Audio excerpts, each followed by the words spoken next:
want to talk about Parshas Balak and a very interesting prophecy of Balak that is not as widely, it's not as highlighted as much. Bilam, in his final stage of prophecy, turns out not, this time he doesn't turn towards the Jewish people when he says his prophecy. The first three times he prophesies about the Jewish people and talks about their glorious future. But then he turns his face towards the desert and he has prophecy about the other nations of the world. And he says, and he talks about a messianic age, and he talks about the relationship between the Jewish people and the other nations of the world. And in Perek Chav Daled Pasuk Yud Zayin, he says as follows: Er'enu v'lo ata. I'm just using the Art Scroll translation here because it's very poetic. I shall see him, but not now. Ashurenu v'lo karov. I will look upon him, but he is not near. And here he's talking about the Messianic era because he's describing in poetic form that this is a far distant event in the future. Dorach kochav miYaakov.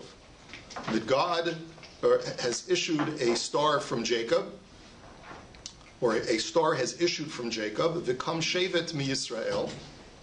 A scepter bearer has risen from Israel. Umachatz pa'asei Moav.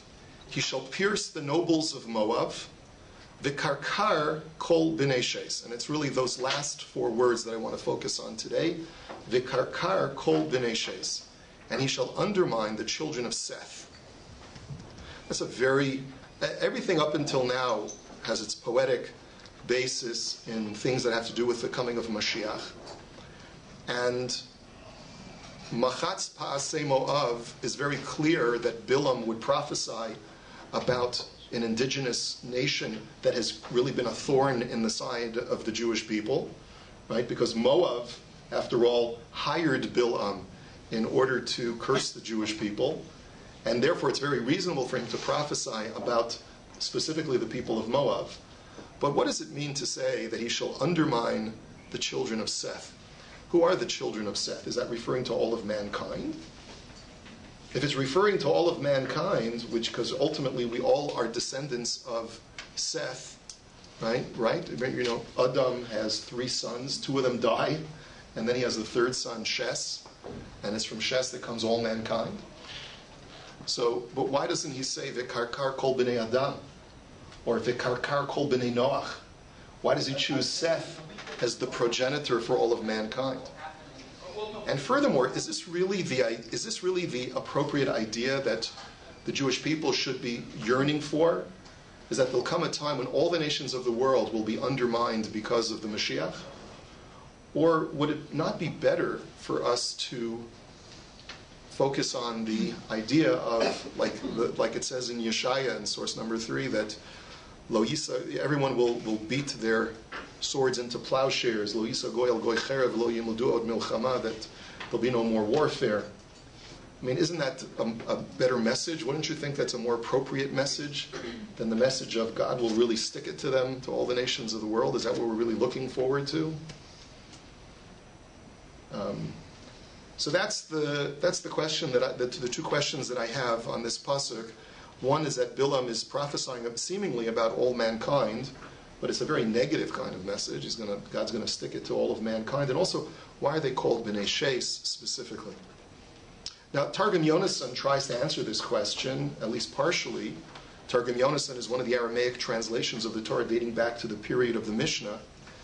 And he says that the last part of the pasuk, he says, really refers to one segment of mankind. It says, V'yiktol Rav Revane Moavoi, this is source number 2, that God will kill the great ones of Moab.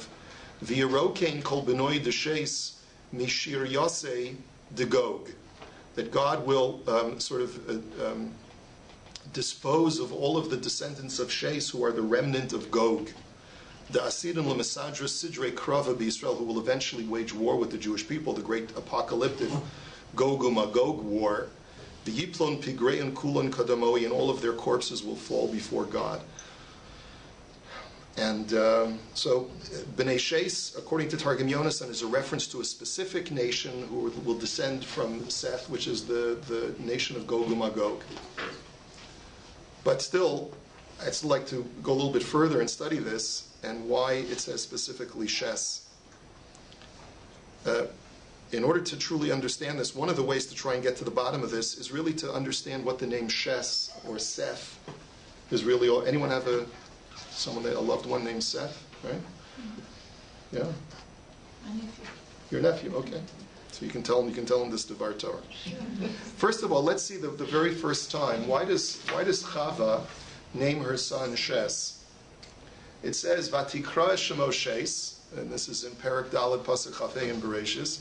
She calls his name Shes, Kishasli Elokim Zera Acher, because God placed for me.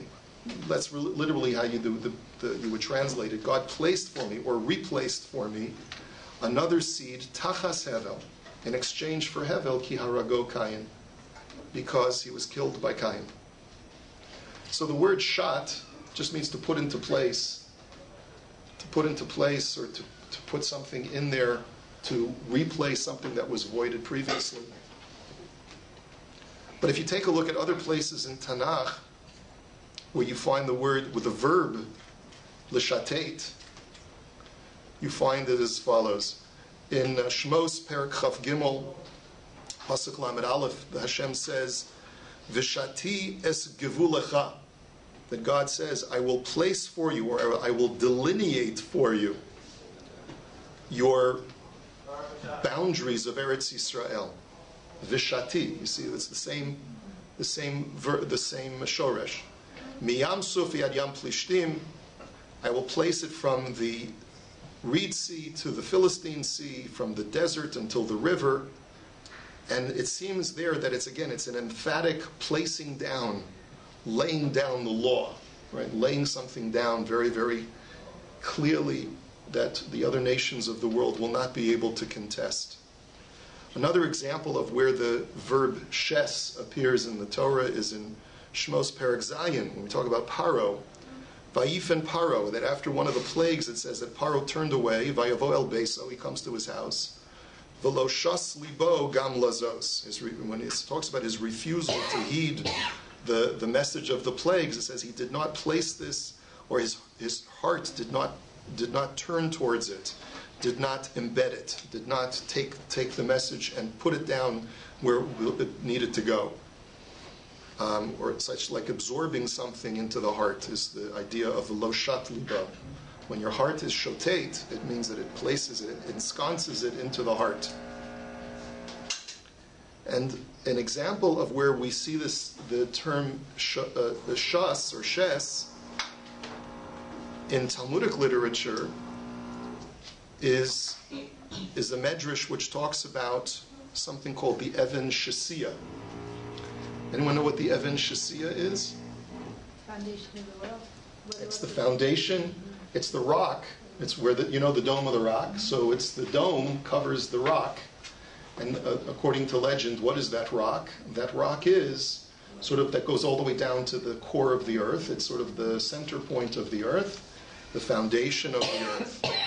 And Mishanitel Ha'aron, the Medrash in Vayikra Rabbah in Parshas Achraymo says that when the ark of the Beis HaMikdash was taken into captivity, Ha'isa Sham Even Shesiya, they discovered that a rock had protruded up where the place of the Aron previously had been, and that's called the Even Shesiya. Vilama Nikreis Kain, why is it called the Even Shesiya? Amar Rabbi Yossi b'Rabbi Chalafta, Shemimena Hushtas Ha'olam. It is from there that the world got its foundation. Again, there's something being embedded and put into place which creates a foundation for the world. And so I think that with all of this together, we're sort of seeing that the reason why Chava calls her son Shes is not because God simply replaced my son Hevel. But the idea lishotate doesn't just mean to replace or put something into place, but it means to carefully embed it so that it is firmly in place and it is unmovable and unshakable. I think that in a sense, Chava may have noted the tragic demise of her sons Cain and Hevel, who were in many ways opposites. Cain represented by his name a sense of ego, a sense of confidence and a sense of self. And Hevel, that's what the word Cain means from the word kinyan. Kanisi ishas Hashem means I've acquired something of substance, of importance. That's what Cain represents. Hevel, like Havel, Havalim, Hakol Hevel, Hevel represents vanity and nothingness. So Cain was the ultimate egotist, and Hevel was the ultimate, humble person who felt no sense of worth whatsoever. And what Chava realized that what was instead needed for the world was a personality that would represent the proper balance between humility and ego. And that would represent a sense of permanence and stability. Because when you're too egotistical, then you're all over the place, constantly running to feed your own hunger, your desire for self-aggrandizement. And when you're exceedingly humble, then you also have no foundation and basis, because you have nothing that you stand for. Nothing counts, because everything is vanity. And so the middle of that, which represents the foundation, which represents permanence and stability, is it's got to be the bottom of a structure. So on the one hand, the foundation embodies humility, but at the same time, it's the strongest part of a structure. It holds everything else up, so it represents strength. So a person can be very humble and be very strong at the same time, and that's represented by a foundation. That's why Sheis is called Sheis, because he represents the same concept as the Even Shetiya, the foundation of the world. The foundation of something is humble and strong at the same time. And I think that would explain why there's a connection between Moav and Bnei Sheis in our pasuk. What do Sheis and Moav have in common? Their mothers both gave them names that would hopefully represent the perpetuation of mankind in a very unstable and dangerous world. Who was Moab's mother? One of Lot's daughters, Lot's elder daughter. And she gave him this name because she wanted to give him a message about what he needed to do to carry on to perpetuate humanity. That you come from your father, from my father, and we created you in order to perpetuate mankind, because there's very little hope unless we do something drastic. And Chava sees an entire generation wiped out, her two sons are killed, and also she feels this need to perpetuate humanity by giving the very strong message of kind of what sort of moral fiber you need to possess in order to be able to carry on humanity. So that's the connection between Moav and Sheis. Just look at, they were named by their mothers at a time when their feeling is that you're the only saving grace. You need to go out there and save the world. And that's why Sheis, you represent the balance between Cain and Hevel. Now if you look at it, you take a look at what the term V'karkar kol b'nei Sheis means. It doesn't mean that we're going to destroy the other nations. We're going to undermine all the nations. We're going to stick it to the other nations. V'karkar kol b'nei Sheis. Let's take, what does the word karkar mean? L'karker, according to Rav David Kimchi in the Sefer HaSharashim, which is, by the way, a Melech told me that this was one of the first printed books, the first printed Jewish books in Jewish literature going all the way back to the 1400s. One of the very first Sfarim that was actually printed in the printing press was the Sefer HaSharashim. It's an encyclopedia of all the different Sharashim that you find in Tanakh. And the Radak tells you what the etymology of each Shoresh is and the word group that it is associated with. So the Radak says that the word karkar comes from the word kir. What is a kir in Hebrew? A wall. So when you say lekarker, what you really mean is to topple a wall, to remove stability. In other words, it's the exact opposite of what a foundation does. So v'karkar, you take a look at, I have the Sefer HaSharashim in source number 8. He says, Hayam mishpato mekarker b'tzeira, as of v'inyanam harisat hakir. Therefore, the meaning of lekarker is to destroy the wall. Just like the word shoresh means what? Root. And how do you say to uproot something in Hebrew? Lisharesh, right? So just like you use the same word to show an uprooting, in the word shoresh, lisharesh is to uproot something. When you want to show the demolishing of a wall, you say lekarker, which is the same derivative of the word kir. So when we talk about the demolishing of Sheis, what we're talking about is the demolition, not of the nation, but of the foundation of the nation. The stability and the confidence that the nation needs to possess in order for it to maintain its belief system and ideology to the exclusion of anything else. The only way that a nation can possibly be receptive to the word of Hashem when Mashiach comes is if they experience a kirkur, is if they experience a shaking of their foundation.